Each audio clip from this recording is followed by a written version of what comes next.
PSLV C-34 20 സാറ്റലൈറ്റുകളുമായി ശ്രീഹരിക്കോട്ടയിൽ നിന്നും വിജയകരമായി ഇന്നലെ ലോഞ്ച് നടത്തി. ഇന്ത്യയുടെ കാർട്ടോസാറ്റ് 2ഉം പൂന യൂണിവേഴ്സിറ്റിയുടെ സ്വയം സാറ്റും സത്യഭാമ യൂണിവേഴ്സിറ്റിയുടെ സത്യഭാമ സാറ്റും കൂടാതെ 17 വിദേശ ഉപഗ്രഹങ്ങൾ കൂടിയാണ് ഇന്നലെ വിക്ഷേപിച്ചത്. സാറ്റലൈറ്റ് വിക്ഷേപണം കുറഞ്ഞ ചെലവിൽ ഇന്ത്യയിൽ നിന്നും നടത്താമെന്നതിനാലാണ് ഈ ഉപഗ്രഹങ്ങൾ വിക്ഷേപിക്കാൻ ഇന്ത്യയെ തേടി അമേരിക്കയും ജർമ്മനിയും കാനഡയും ഇന്തോനേഷ്യയും ഇവിടെ എത്തിയത്. സാറ്റലൈറ്റ് വിക്ഷേപണ രംഗത്ത് സുരക്ഷിതമായും ചെലവ് കുറച്ചും ഇന്ത്യക്ക് പ്രവർത്തിക്കാനുള്ള കഴിവ് വ്യാവസായിക അടിസ്ഥാനത്തിൽ പൊതുമേഖലയും സ്വകാര്യ മേഖലയും ചേർന്ന് വികസിപ്പിക്കാനുള്ള പരിപാടികൾ കേന്ദ്ര സർക്കാർ ഉടനെ ആസൂത്രണം ചെയ്യണം.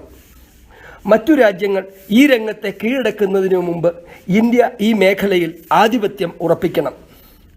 അത്തരമൊരു ആധിപത്യം ഉറപ്പിക്കാൻ ഇന്ത്യ ആദ്യം ചെയ്യേണ്ടത് ബഹിരാകാശ വിക്ഷേപണത്തിലും പര്യവേക്ഷണത്തിലും സമർത്ഥരായ ഒരു യുവതലമുറയെ നമ്മുടെ സ്കൂളുകളിലും കോളേജുകളിലും യൂണിവേഴ്സിറ്റികളിലും പ്രവൃത്തി പരിചയം നൽകി വളർത്തിയെടുക്കുക എന്നതാണ്. സത്യഭാമ സാറ്റും സ്വയം സാറ്റും ഈ ദിശയിലുള്ള ആശാവഹമായ കാൽവയ്പ്പുകളാണ്. ഇതുകൂടാതെ ഇന്നലെ വിക്ഷേപിച്ച ഉപഗ്രഹങ്ങളിൽ USA-യുടെയും കാനഡയുടെയും ക്യൂബ് സാറ്റ് വിദ്യാഭ്യാസ പരിപാടിയിൽപ്പെട്ട ഉപഗ്രഹങ്ങളും ഉണ്ടായിരുന്നു. 1/4 നൂറ്റാണ്ടോളമായി അമേരിക്കയിലെയും കാനഡയിലെയും സ്കൂൾ കോളേജ് വിദ്യാർത്ഥികളെ സാറ്റലൈറ്റ് ശാസ്ത്രരംഗത്ത് പ്രാഗൽഭ്യമുള്ളവരാക്കാൻ തയ്യാറാക്കിയ ഒരു പഠനക്രമമാണ് ക്യൂബ് സാറ്റ് പ്രോഗ്രാം. ഈ പ്രോഗ്രാമിൻ്റെ അടിസ്ഥാന യൂണിറ്റ് 10 സെൻറ്റിമീറ്റർ വീതം നീളവും വീതിയും ഉയരവുമുള്ള ക്യൂബുകൾ ആണ്.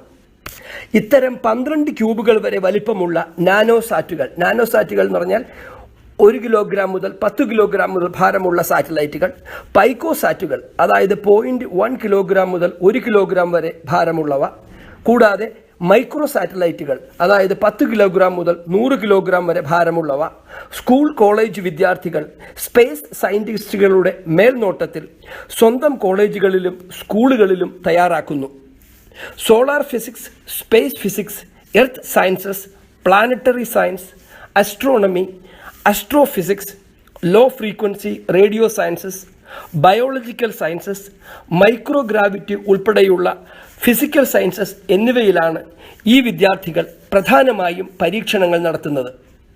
ഇതുകൂടാതെ ജെറ്റ് പ്രൊപ്പൽഷൻ, ഫാബ്രിക്കേഷൻ, കമ്മ്യൂണിക്കേഷൻ എന്നിവയിലും വിദ്യാർത്ഥികൾ ടീമുകളായി പരീക്ഷണം നടത്തി പ്രായോഗിക പരിജ്ഞാനം നേടുന്നു. ഈ പരീക്ഷണങ്ങളൊക്കെ ഫാസ്റ്റ് ഫ്ലൈ, ലേൺ, റീഫ്ലൈ അതായത് വേഗത്തിൽ ആദ്യം പറപ്പിക്കുക, പഠിക്കുക, വീണ്ടും പറപ്പിക്കുക എന്ന തത്വത്തിൻ്റെ അടിസ്ഥാനത്തിലാണ് രൂപപ്പെടുത്തുന്നത്. എല്ലാ പ്രോജക്റ്റുകളുടെയും 2 മൊഡ്യൂളുകൾ വീതം ഉണ്ടാക്കിയ ശേഷം ആദ്യം ഒരു മൊഡ്യൂൾ വിക്ഷേപിച്ച് അതിലെ പിശകുകൾ പഠിച്ച ശേഷം രണ്ടാമത്തെ മൊഡ്യൂൾ പിഴവുകൾ പരിഹരിച്ച ശേഷം വിജയകരമായി വിക്ഷേപിക്കുന്നതിനെയാണ് ഫാസ്റ്റ് ഫ്ലൈ, ലേൺ, റീഫ്ലൈ എന്ന് പറയുന്നത്. ഈ ശാസ്ത്രീയ പഠനങ്ങളെ ഡിസ്റപ്റ്റീവ് ഇന്നൊവേഷൻ എന്ന നിലയിലാണ് വിദ്യാർത്ഥികളെ പരിശീലിപ്പിക്കുന്നത്. 1995 ഹാർവേഡ് ബിസിനസ് സ്കൂളിലെ ക്ലേറ്റൺ ക്രിസ്റ്റൻസൺ അവതരിപ്പിച്ച ആശയമാണ് ഡിസ്റപ്റ്റീവ് ഇന്നൊവേഷൻ. മെയിൻ ഫ്രെയിം കമ്പ്യൂട്ടറിൽ നിന്നും PC-യും ലാപ്ടോപ്പും ഉണ്ടായതും ലാൻഡ് ലൈനിൽ നിന്നും മൊബൈൽ ഫോൺ ഉണ്ടായതും കമ്പ്യൂട്ടറും ക്യാമറയും GPS-ഉം ഒക്കെ ചേർന്ന് സ്മാർട്ട് ഫോൺ ഉണ്ടായതുമൊക്കെ ഡിസ്റപ്റ്റീവ് ഇന്നൊവേഷനാണ്. ചെറിയ ചെറിയ പരീക്ഷണങ്ങളിൽ തുടങ്ങി തുടർച്ചയായ വികസനം വഴി ആ മേഖലയിലെ ഭീമന്മാരെ കീഴടക്കുന്ന പ്രക്രിയയാണ് ഡിസ്റപ്റ്റീവ് ഇന്നൊവേഷൻ. പെട്രോൾ കാറും ഡീസൽ ട്രക്കുകളും വാഴുന്ന ഗതാഗത മേഖലയിൽ ഇലക്ട്രിക് കാർ കൊണ്ടുവന്ന് എലൺ മസ്ക് എന്ന സംരംഭകൻ്റെ പ്രവൃത്തികളും ഡിസ്റപ്റ്റീവ് ഇന്നൊവേഷനാണ്. എലൺ മസ്കിനെ കുറിച്ച് പറയുമ്പോൾ റോക്കറ്റ് വിക്ഷേപണ രംഗത്ത് ഇന്ത്യയിലെ പ്രതിഭകൾക്ക് പ്രചോദനമാകുന്ന മഹത്തായ നേട്ടങ്ങളാണ് എലൺ മസ്ക് കൈവരിച്ചിട്ടുള്ളത്.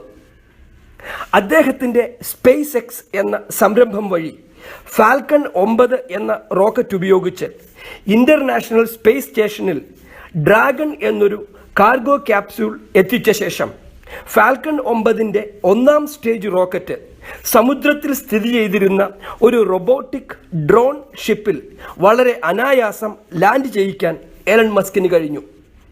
പല പ്രാവശ്യം ഉപയോഗിക്കാവുന്ന റോക്കറ്റ് എന്ന മറ്റൊരു ഡിസ്റപ്റ്റീവ് ഇന്നൊവേഷൻ ആണിത്. എലൺ മസ്കിനോടൊപ്പം ആമസോണിൻ്റെ ഉടമ ജെഫ് ബെസോ ബ്ലൂ ഒറിജിൻ എന്നൊരു സംരംഭം വഴി ഇതേ പരീക്ഷണങ്ങൾ അമേരിക്കയിൽ നടത്തിവരുന്നു. സ്പേസിൻ്റെ അനന്തമായ വിസ്തൃതിയാണ് മനുഷ്യൻ്റെ പുരോഗതിയുടെ ഇനിയുള്ള മേഖല. അനന്തമായ സ്പേസിലെ ഒരിക്കലും അവസാനിക്കാത്ത അത്ഭുതങ്ങൾ മനുഷ്യനെ മാടി വിളിക്കുന്നു. അത്തരമൊരു ഭാവിയുടെ പ്രയോജനങ്ങൾ പൂർണ്ണമായും ഉപയോഗിക്കാൻ കേന്ദ്ര സർക്കാരും കേരള സർക്കാരും സ്കൂൾ തലം മുതൽ അമേരിക്കയിലും കാനഡയിലും ചെയ്യുന്നതുപോലെ ക്യൂബ് സാറ്റ് പോലുള്ള ചെറിയ നാനോ ഉപഗ്രഹങ്ങളും പൈക്കോ ഉപഗ്രഹങ്ങളും വിക്ഷേപിക്കാൻ വിദ്യാർത്ഥികളെ പ്രാപ്തരാക്കുന്ന പാഠ്യപദ്ധതി തയ്യാറാക്കിയെടുക്കണം.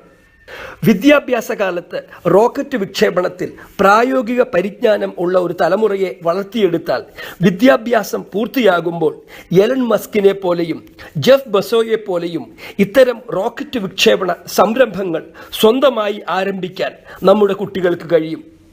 ISRO ഇതിനായി ഇന്ത്യയിലെ എല്ലാ യൂണിവേഴ്സിറ്റികളുമായും UGCയുമായും പ്രധാനമന്ത്രിയുടെ ഓഫീസുമായും ബന്ധപ്പെട്ട് ഇത്തരം പാഠ്യപദ്ധതികൾ ഏറ്റവും പെട്ടെന്ന് നമ്മുടെ സ്കൂളുകളിലും കോളേജുകളിലും ആരംഭിക്കാനുള്ള നടപടികൾ സ്വീകരിക്കണം.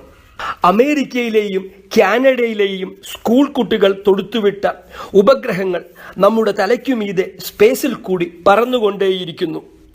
ബഹിരാകാശ രംഗത്ത് ഇത്രമാത്രം നേട്ടം കൈവരിച്ച നമ്മുടെ രാജ്യം ആ വിജ്ഞാനത്തെ സ്കൂൾ തലം മുതൽ വിദ്യാഭ്യാസ രംഗത്ത് പ്രായോഗിക പരിജ്ഞാനം നൽകി ഉപഗ്രഹ വിക്ഷേപണം നടത്താൻ വിദ്യാർത്ഥികളെ പ്രാപ്തരാക്കിയാൽ കമ്പ്യൂട്ടർ രംഗത്തേക്കാൾ മഹത്തായ നേട്ടങ്ങൾ ബഹിരാകാശ രംഗത്ത് ഇന്ത്യയിലെ പുതിയ തലമുറയ്ക്ക് നേടിയെടുക്കാൻ കഴിയും.